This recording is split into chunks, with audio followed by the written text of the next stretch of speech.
At exactly 10:14 a.m., the Pacific Ocean ceased to be a theater of war and became a laboratory for the impossible. 10,000 souls have crossed the threshold.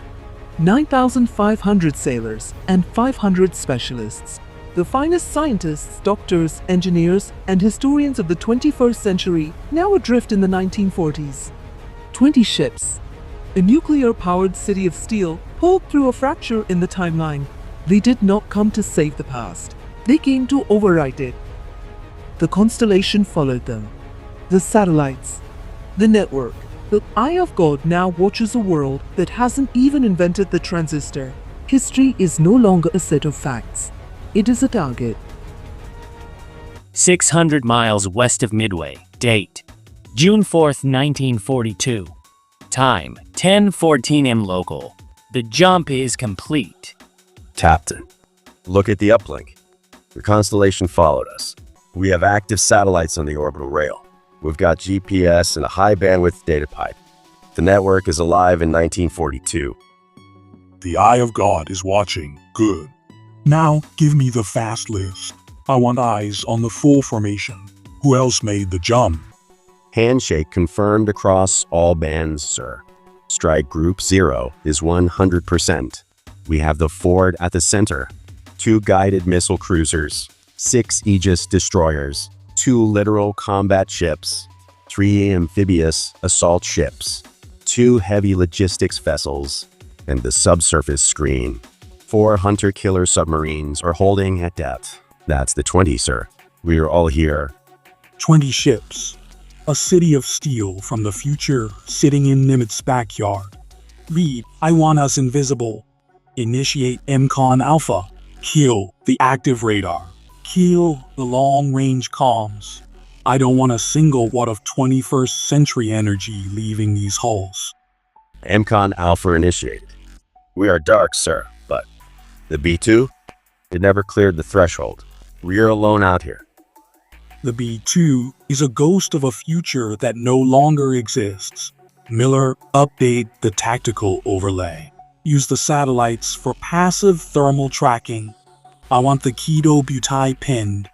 And Ensign, add the USS Yorktown to the hostile target list. Sir, the Yorktown? That's an American carrier. Not anymore. Today, we aren't just winning a battle. We are resetting the century. We leave no witnesses to the old world. This is the start of a new Pax Americana. Arm the VLSLs. Ensign Chuck Davis was a product of the 1940s, a man of grit and mechanical intuition. His world was defined by the rhythmic thrum of a radial engine and the smell of high-octane fuel. He had no way of knowing that his reality was about to be overwritten by a ghost from a future that hadn't happened yet. Midway, this is Red Leader. Blue water for miles. No sign of the Keto Butai yet. Visibility is... Wait, Red 2, you seeing that shimmer at 12 o'clock high? What the hell is... Red 2, break left. Break left now. Something's coming down from the sun. It hasn't got a prop. It's just a black shard. The F-35C didn't need to fire a single round. Passing at Mach 1.2, its displacement of air became a physical weapon.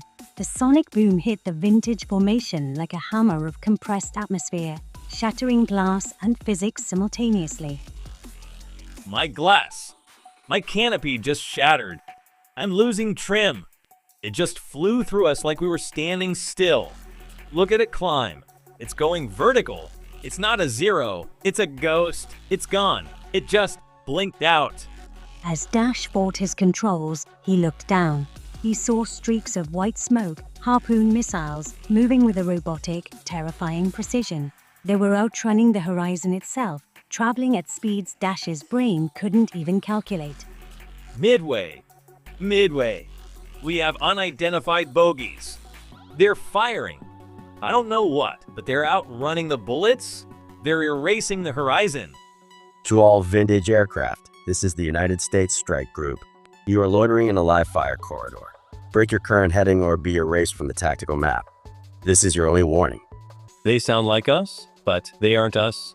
150 miles away, the Imperial Japanese Navy was preparing for their own version of a miracle.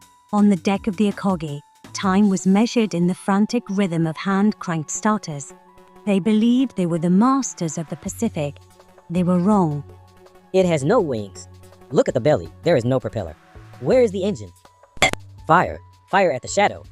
The Akagi's anti-aircraft crews fired with the desperation of men trying to kill a nightmare. But the F-35 didn't fly. It glitched through their traces, its flight computer making adjustments that made it appear untouchable. Target painted. Diamond is locked on the island. GU-22 is hot, engaging the deck. This was not a battle. It was a dismantling. The 25mm rounds didn't just pierce the deck, they turned the steel and wood into secondary shrapnel. In 10 seconds, the pride of the Imperial Navy was a slaughterhouse. The variable is neutralized. End it. The killing blow didn't come from a heroic pilot in a dive. It came from a JASSM cruise missile launched miles away. It sought the Akagi's soul, the waterline magazine. It calculated the optimal millisecond, and then, history simply stopped. The Akagi didn't sink. It disintegrated. In the time it took for a single sailor to scream, the centerpiece of the 1942 Pacific War was erased. Admiral Burke hadn't just won a battle. He had murdered the past to ensure his future survived. Admiral, telemetry confirms Akagi is off the board. Signature lost. The Kaga and Soryu are next in the corridor. JSSMs are mid-flight. Understood. Keep the pressure on the Kido Butai. I want the air clear before the Yorktown comes into range. While Miller tracked the digital destruction, the mood in the CIC was not one of victory. It was the heavy, clinical silence of men watching a simulation come to life. They were scientists of war, and their experiment was perfect. You're not just winning, sir. We are deleting them. There's no honor in this. There's no struggle. Honor is a luxury for the survivors, Reed. I'm giving this world a head start. If they have to fear us as ghosts to accept the peace we are bringing, so be it. The strike group moved forward, 20 ships from 2026, carving a path through the dawn of 1942.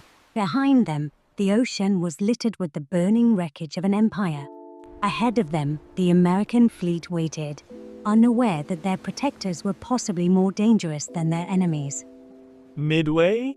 If you can hear me, tell them the sky is broken. Tell them the ghosts are here. Dash's warning would never be understood. It would be written off as combat fatigue until the first missiles hit the American line.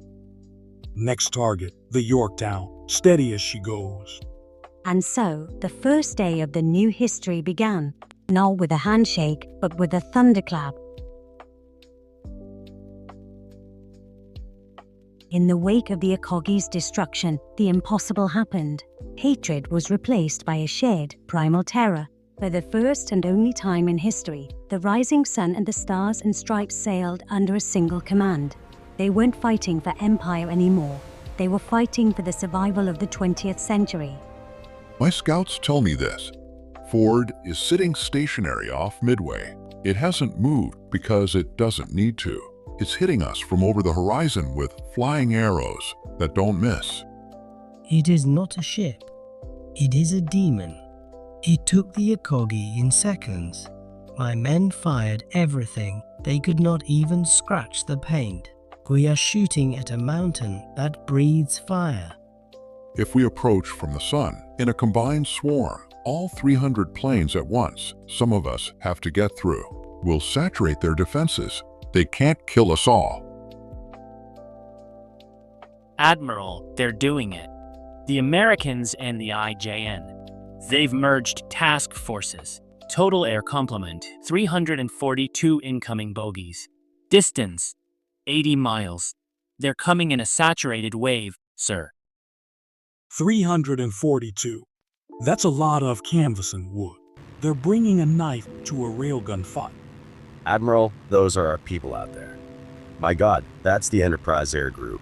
If you open fire, you are erasing the greatest generation.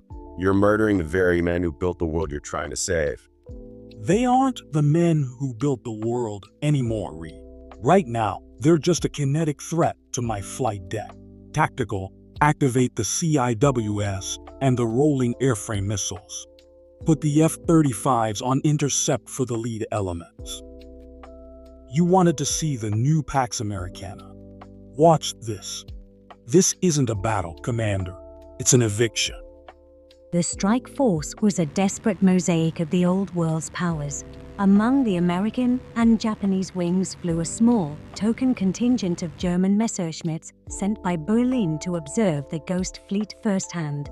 For one brief, horrific moment, the swastika and the stars and stripes flew as allies against a common predator.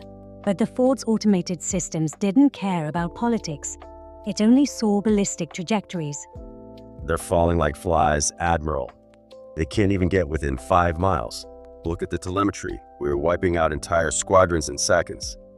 Exactly. Welcome to the 21st century, Reed. It's efficient, it's cold, and it has no room for a second-place winner.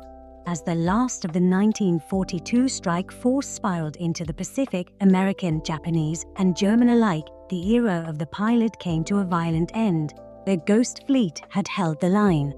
Now, it was time to move the world.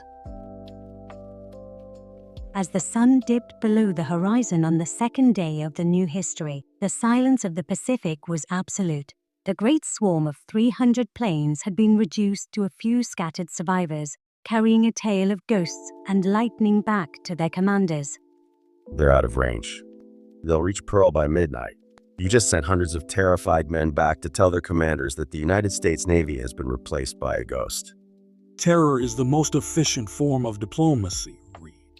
I want them to tell the story. I want the world to spend every waking hour wondering when we are coming for them. Admiral, the SH-60C Hawk is on site at the debris field. Infrared is picking up 6 heat signatures in the water. They're clinging to the wreckage of the Enterprise flight deck. Tick them up. Bring them into the dark. The rescue was not an act of mercy. It was a collection. To the men in the water, 3 Japanese, 2 Americans, and 1 German, the world of 1942 had ended. They were being pulled into a future that didn't want them. There were no words of comfort. Before they even touched the deck of the Ford, heavy tactical bags were pulled over their heads. The last thing they saw was the blinding white light of a 21st century hangar. Then there was only the smell of ozone and the sound of electronic loss. Keep the bags on for another 6 hours. I want them to lose their sense of time. No food, no water. I want them to feel like they've been plucked out of the world and dropped into a void. I want them malleable. Why keep them at all? If you want the world to be afraid, you've already won. Why torture these kids? Fear is for the masses, Reed. It keeps the armies in their barracks. But these 6, these are my keys, the shards of the old alliances. When I'm ready to sit down with Roosevelt and Hirohito, these men will be the proof that I am not a negotiator. I am the inevitable. They are the living evidence that their era is over. Welcome to the rest of history, boys. Try not to blink. Burke now held the world in a state of total panic and its sons in a state of total darkness. The stage was set for the summit of the ages. Their steward of history was forcing the future to be born.